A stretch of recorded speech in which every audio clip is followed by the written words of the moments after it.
Exercise 6 जिसमें कि मैं पार्ट और 11 है ये वीडियो का। मैं बताना चाह रहा हूँ इसमें एक विशेष तरह का प्रक्रिया जिसका नाम मैंने दिया रूपांतरण कहिए या स्थानांतरण कहिए, इंग्लिश में इसको ट्रांसलेशन लिखा है।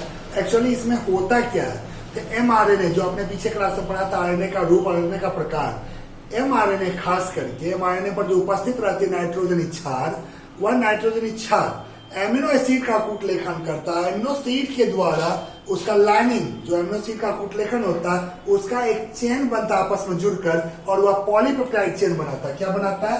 Polypeptide chain. और इसी पॉलीपेप्टाइड चेन को आप एक नाम कहते हो प्रोटीन। क्या कहते हो? प्रोटीन। यानी प्रोटीन सिंथेसिस की क्रिया को क्या कहते हैं? रूपांतरण या स्थानांतरण या ट्रांसलेशन। कहां पर? mRNA पर उपस्थित नाइट्रोजन क्षार के समूह के द्वारा एमिनो एसिड का रूपांतरण पॉलीपेप्टाइड चेन में होता है या पॉलीपेप्टाइड चेन का निर्माण होता है। इस प्रक्रिया को क्या कहते हैं? ट्रांसलेशन। तो प्रोटीन ट्रांसलेशन की क्रिया अलग अलग चरणों में संपन्न होती है, उसको मैं एक एक करके समझाना चाहता हूं। कैसे कैसे देखिए। प्रोटीन संश्लेषण यानी पॉलीपेप्टाइड चेन, प्रोटीन संश्लेषण की क्रियाविधि, मैकेनिज्म ऑफ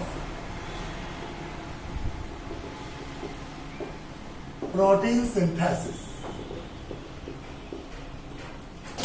इस क्रिया को संपन्न होने में, इस क्रिया को संपूर्ण प्रक्रिया को संपन्न करने में लगभग 5 से 6 स्टेप में समझाऊंगा, एक स्टेप करके, जिससे आपको बेहतर इसके बारे में पता चले। आप जानते हैं एमिनो एसिड, एमिनो एसिड जरूरी है प्रोटीन निर्माण के लिए। एमिनो एसिड कहाँ रहता है? कोशिका द्रव्य में। कोशिका द्रव्य में है, लेकिन वह सक्रिय रूप में नहीं रहता है। सबसे पहले क्या करना पड़ेगा? एमिनो एसिड को सक्रिय करना पड़ेगा। तो पहला स्टेप, अमीनो अम्ल का सक्रियकरण, एक्टिवेशन ऑफ एमिनो एसिड। आप जान रहे हो कोशिका द्रव्य में उपस्थित एमिनो एसिड जो कि निष्क्रिय रूप में, तो सक्रिय होने के लिए एंजाइम की आवश्यकता होती है, जिसको कहते हैं एमिनो अम्ल सिंथेटेज एंजाइम। यानी synthetase enzyme amino aside synthetase के नाम से जाना जाता है, जो कि एमिनो एसिड के साथ, ध्यान रखेंगे, एमिनो एसिड के साथ जुड़ करके इसे एक्टिवेट करता है। और एक्टिवेट करने में आप जानते हैं ऊर्जा की आवश्यकता होती है। ऊर्जा के रूप में इस्तेमाल होता है एटीपी, एडेनोसिन ट्राइफॉस्फेट। यह ऊर्जा जैसे इसमें इस्तेमाल किया जाता है। और इसके साथ साथ एमिनो एसाइड सिंथेटेज, ये नाम का एंजाइम की उपस्थिति में एमिनो एसिड एक्टिवेट हो जाता है और इसको कहते हैं एमिनो एसाइड,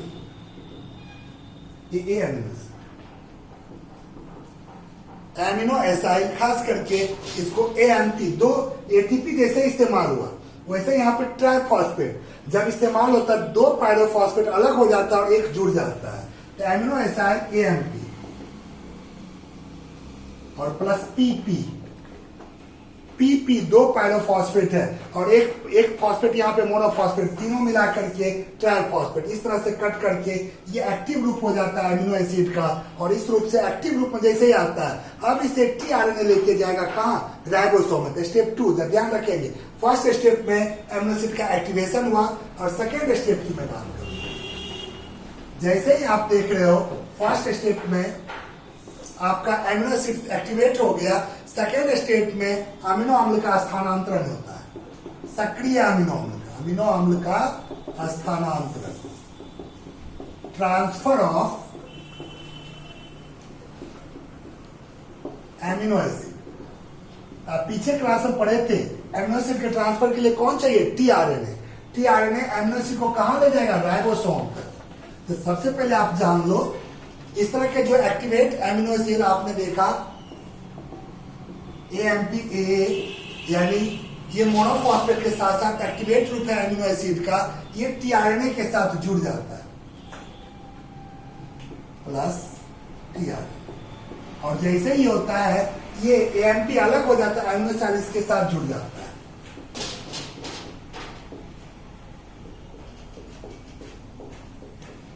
ये मुक्त हो जाता है।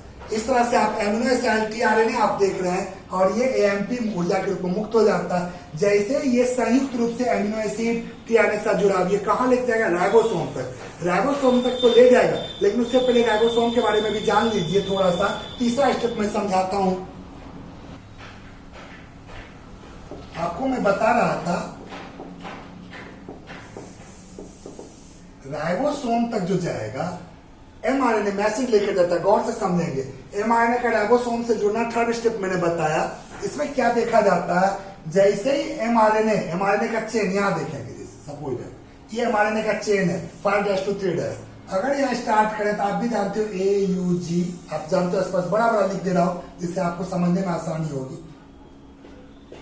AUG इस तरह से कोडोन मैंने पीछे क्लास में लगाया था। 3 नाइट्रोजन क्षार का समूह आपका अनुवांशिक कूट होता है। इसी तरह से आप मान लो ACU, AAA, इस तरह से कोडोन एमआरएनए पर जुड़ा हुआ, और ये जुड़ा हुआ संरचना एमआरएनए पर। जैसे ही देखिए एमआरएनए से राइबोसोम की 2 इकाई होती है, एक बड़ा और एक छोटा। छोटा उप इकाई से आकर जुड़ जाता है। इसे ध्यान देखिए,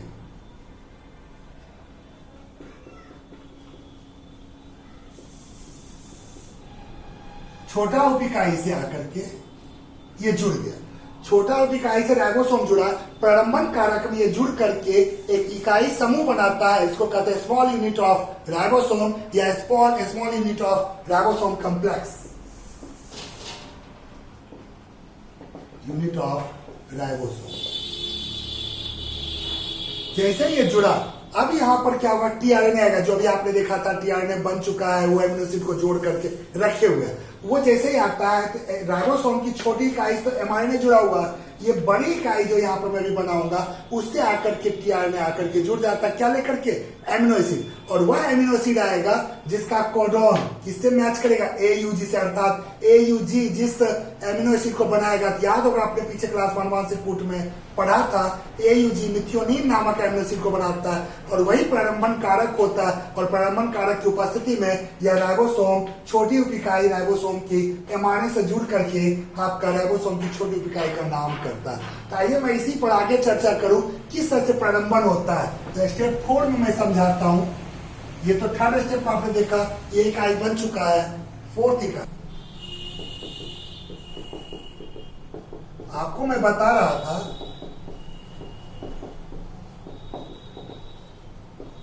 आप देख रहे हैं initiation of polypeptide chain synthesis, यानी कि बनना जो शुरू होता है। मैंने भी बताया एमआरएनए की छोटी इकाई जैसे ही आपका छोटी इकाई राइबोसोम से जुड़ता है, वैसे ही टीआरएनए आता है। इसको स्टार्ट करना है तो टीआरएनए आएगा क्या लेकर के? AUG से कोडोन किया हुआ एमिनो एसिड। तो आप देखेंगे बड़ी इकाई को जोड़ रहा हूं।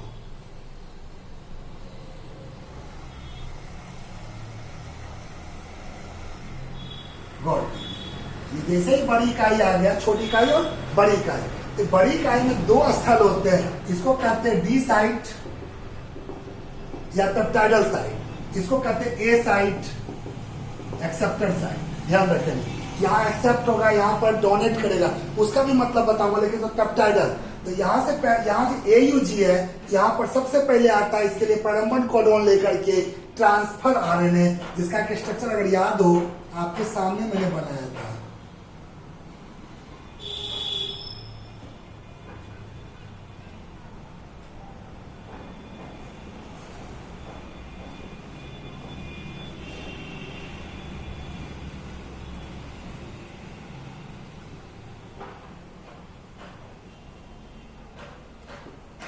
इसको मैं बड़ा करके थोड़ा सा बनाता हूं, इससे आपको आराम से समझ में आ जाए।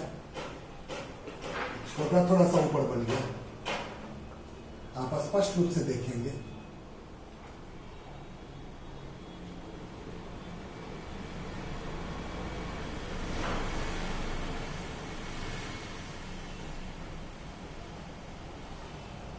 आपको याद होगा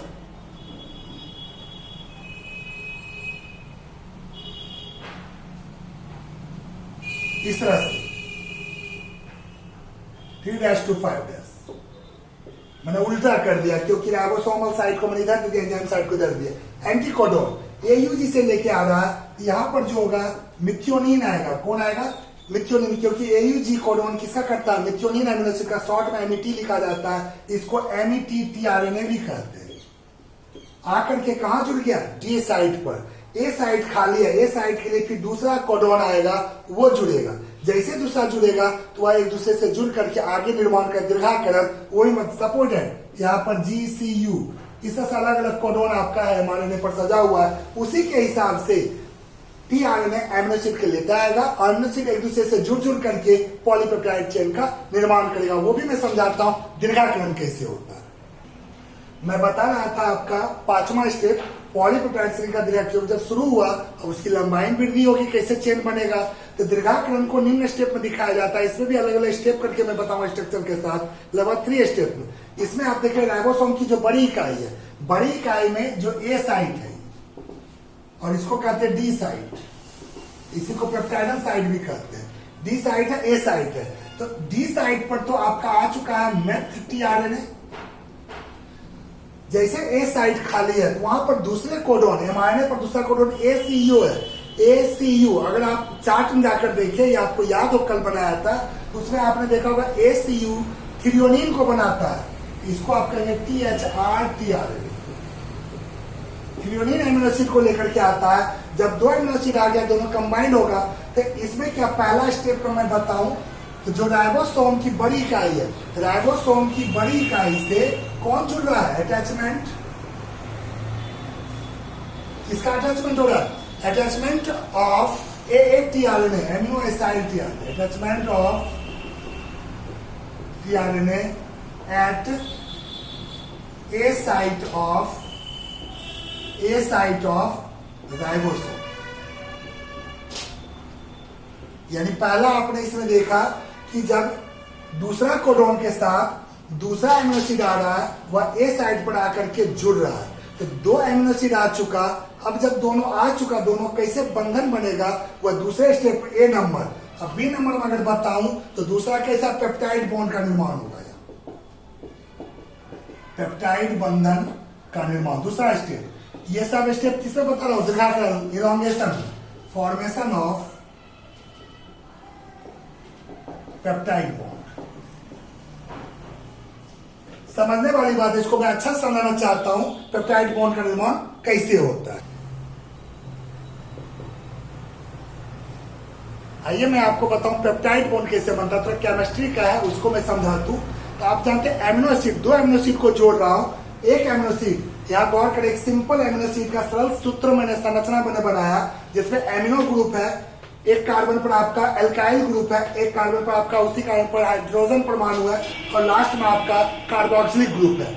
यहाँ पर डी साइट और ए साइट, यहाँ गौर करेंगे, डी साइट का ए साइट के साथ कॉम्बिनेशन किस तरह से होता है, तो एक का एमिनो एसिड दूसरे के एमिनो एसिड से जुड़ रहा है, तो एक का कार्बोक्सिलिक ग्रुप, गौर से समझेंगे, एक का कार्बोक्सिलिक ग्रुप दूसरे एमिनो एसिड के एमिनो ग्रुप से, दूसरे एमिनो एसिड किसे एमिनो ग्रुप से जुड़ता है। तो ध्यान रखेंगे, दोनों के बीच प्लस चेक है, देख रहे हैं क्या निकल रहा है, HHOH, तो एक H2O यानी एक जल का अणु निकल जाता है, फिर क्या बनता है, जगह और सेम चीज उतार रहे हैं, NH2 CH alkyl group C double bond O, इसका बाद यहां से यहां तक किससे जुड़ रहा है, N से, देख लीजिए, फिर H, फिर H, फिर एल्काइल ग्रुप, फिर और एक अणु आपका जल का निकल चुका है। यहां जो बना आपका, ये जो दिखा रहा है, एरो मार्क का देखकर मैं दिखा रहा हूं, इसी को कहते हैं पेप्टाइड बॉन्ड। आपको याद रखना होगा पेप्टाइड बॉन्ड कैसे बना, तो एक एमिनो एसिड का कार्बोक्सिलिक ग्रुप दूसरे एमिनो एसिड के एमिनो ग्रुप के बीच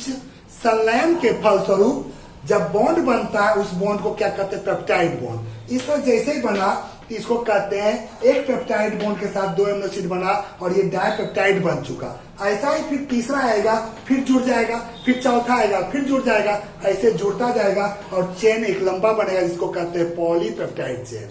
ध्यान से रखेंगे, पेप्टाइड बॉन्ड बना करके मैंने यहां बताया। अब क्या होगा इसका, जब ध्यान रखेंगे, ये साइड पर, ए साइड पर ये कैसे मूव करता है, जब गौर करेंगे, ये जो राइबोसोम है, राइबोसोम का मूवमेंट होता है आगे की ओर mRNA पर, जैसे मूवमेंट होता है, जब ध्यान रखें,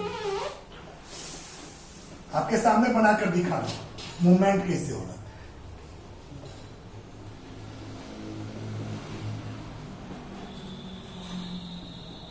साफ करके बनाकर दिखाता हूं कैसे मूवमेंट होता है, जिससे आप समझ सकते हैं कि किस तरह से ये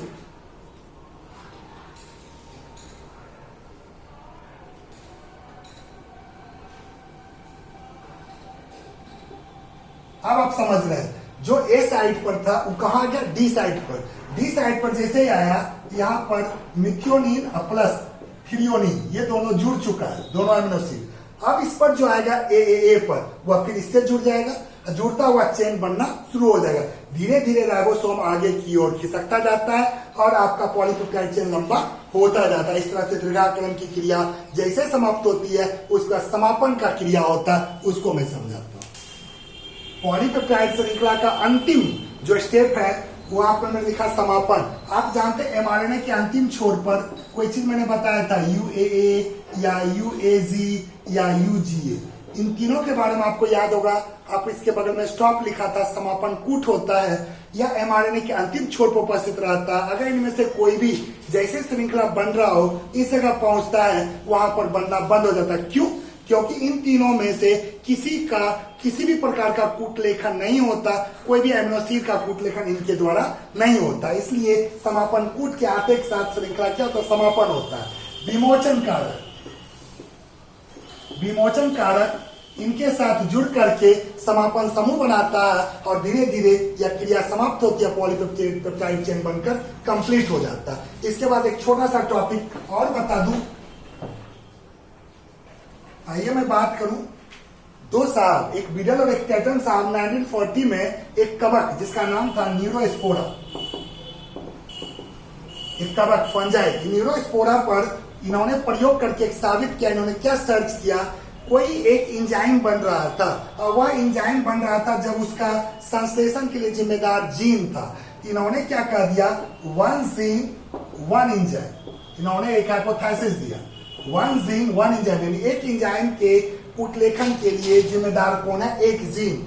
एक इंजाइम के बनाने के लिए जिम्मेदार कौन है, 1 जीन, एक जीन। इसी थीसिस का था 1 जीन 1 इंजाइम। लेकिन अभी थोड़ा देर पहले आपने पढ़ा था पॉलीपेप्टाइड चेन। इंजाइम आप जानते हो, एक या एक से अधिक इंजाइम पॉलीपेप्टाइड चेन का निर्माण करता है। इसी का रूपांतरण आगे चल के हो गया 1 जीन 1 पॉलीपेप्टाइड। इस रूप से इसी का रूपांतरण करके 1940 में बिनाल्टेटन के द्वारा दिया गया हाइपोथेसिस का रूपांतरण 1 जीन 1 पॉलीपेप्टाइड के नाम से जाना जाता है। आगे वीडियो में नेक्स्ट टॉपिक बताऊंगा।